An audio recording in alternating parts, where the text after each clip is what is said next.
В региональном Миннатсе прошло совещание с участием представителей Совета ТЭИПов, депутатов Народного собрания, общественных объединений и помощника советника главы Ингушетии по религиозным вопросам.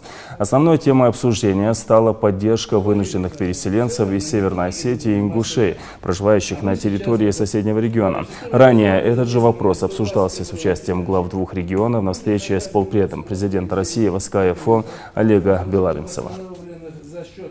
Мы настроены на плодотворную работу, на сближение с нашими коллегами Северной Осетии. Мы в русле диалога, постоянных встреч и общественности, и молодежи, и спортсменов, и культурный обмен. По всем этим направлениям ведем и переговоры, и встречаемся, ведем диалог.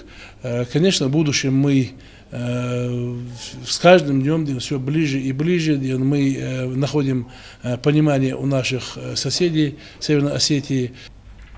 В свою очередь, участники встречи выразили готовность помочь в любом вопросе касаемо этой темы. Так, общественные объединения проводят различные мероприятия для сплочения двух народов и налаживания дружеских отношений. У нас в разделе есть несколько проектов. Это духовно-нравственное воспитание детей сельских школ и неформальное образование детей сельских школ. В этом направлении у нас в селе Недачном и в поселке Корца школа с детьми проводили мероприятия. По этому поводу прочитаны лекции по духовно-нравственному развитию и как нужно воспитываться.